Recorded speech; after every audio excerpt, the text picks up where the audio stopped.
এই ভিডিওটা দেখে আপনি তেমন কিছু অনুভব না করলেও এখন যে ভিডিওটা দেখছেন আই এম শিওর আপনাদের সবার বুক কেঁপে উঠেছে। দুটো ঘটনা ভিন্ন হলেও এই দুই ঘটনার মধ্যে এমন এক যোগসূত্র থাকার সম্ভাবনা রয়েছে যা আপনাকে আসলে প্রশ্ন করতে বাধ্য করবে আমরা কতটা অবহেলার শীর্ষে আছি। দুঃখজনক হলেও সত্য, আমরা এমন একটি দেশে বাস করি যেখানে প্রতি বছর বাংলাদেশে নির্মাণাধীন ভবন থেকে বিভিন্ন সামগ্রী পড়ে আমরা খবর শুনতে পাই যে মানুষজন নিজের প্রাণ হারাচ্ছে। কিন্তু নির্মাণাধীন ছাড়া কমপ্লিট হওয়া বিল্ডিংটাও কি নিরাপদ? এই প্রশ্ন এখন অনেকের মনে তাড়া করে বেড়াচ্ছে গুলশান 1-এর ওই ঘটনায় নতুন এক টুইস্ট আসার পর।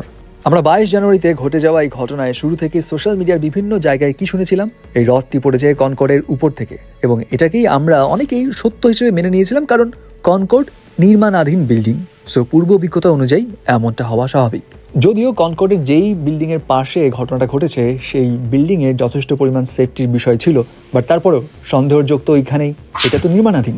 কিন্তু এরপর ঘটনায় আসে নতুন এক মোড়। প্রত্যক্ষদর্শীদের স্টেটমেন্ট এবং ওই জায়গাতে যারা সরেজমিনে গিয়েছে তারা সোশ্যাল মিডিয়াতে যখন নিজেদের এক্সপিরিয়েন্সের কথা শেয়ার করে এবং তখন মনে প্রশ্ন জায়গায় আসলে কি কনকর্ড দায়ী নাকি লোকটা যেই বিল্ডিং নিচে দাঁড়িয়েছিল অর্থাৎ ক্রিস্টাল প্যালেস সেটা দায়ী। কিন্তু মনে তো ওই একটাই প্রশ্ন, ক্রিস্টাল প্যালেস তো কমপ্লিট বিল্ডিং, তাহলে এটাকে কেন সন্দেহের নজরে রাখা হবে? এই কারণটাই আসলে ভয়ঙ্কর।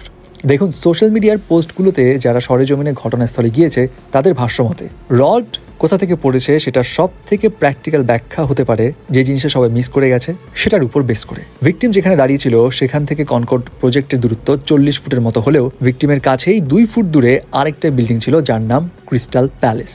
সো খুব স্বাভাবিক, যখন কোনো কিছু ফ্রি ফল হয় তখন সেটা মাধ্যাকর্ষণ বলের কারণে একদম নিচের দিকে আসে, কিন্তু সেটাকে যখন আপনি 40 ফুট দূরে নিয়ে যেতে চাইবেন সেই সময় আপনাকে একটা এক্সট্রা ফোর্স দিতে হবে, অর্থাৎ ছুঁড়ে ফেলার মতো কোনো একটা ফোর্স দিয়ে তারপরে পাঠাতে হবে। নর্মালি যাওয়া কোয়াইট ইম্পসিবল। কিন্তু প্রশ্ন, ক্রিস্টাল প্যালেস থেকেই যে রডটা ফ্রিফল হয়েছে এমন ধারণা এখন কেন পোষণ করা হচ্ছে? ওয়েল, উক্ত ঘটনায় কিছু ফুটেজ থেকে দেখা যায় যে ঘটনার দিন ক্রিস্টাল প্যালেসে গ্লাস ক্লিনিং এর কাজ চলছিল এবং সেটা রশি ব্যবহার করে, এবং ঘটনার বিবরণে এটাও আবার বলা হয় সেই জায়গাতে নিরাপত্তার কোনো বলয় ছিল না। এখন গ্লাস ক্লিনিং এর কাজে নিরাপত্তার যে বলয় ছিল না, এইটা হয়তো ওইখানে প্র্যাকটিক্যালিটি আমরা আপনি চোখে না দেখলেও এটা বিলিভেবল, বিকজ কিছুক্ষণ আগে শুরুতে যে ভিডিওটা দেখলেন না সেটার কারণে। এই ভিডিওটা ক্রিস্টাল প্যালেসের নয়, কিন্তু বাংলাদেশে হর হামেশাই এমন রিস্ক নিয়ে ঝুলে ঝুলে জাস্ট রডের উপর ব্যালেন্স করে রশি দিয়ে ঝুলে গ্লাস ক্লিনাররা বা মিস্ত্রিরা নানা রকম পরিষ্কারের কাজ করে থাকে। এখন এই সময়ে যদি রডটা মরিচা পড়া হয় বা অনেক পুরনো হয় বা ভার বহন করার মতো যথেষ্ট ক্যাপেবল না হয়, তাহলে রডটা সামহাও ভেঙে যেতে পারে, ছিটকে যেতে পারে এবং সেটা তখন ইমিডিয়েটলি কোনো একটা বড় দুর্ঘটনা ঘটাতে পারে, যেমনটা হয়তো হয়েছে গুলশান 1-এর ওই ঘটনায়, যেটা সোশ্যাল মিডিয়ায় এখন অনেকেই দাবি করছে।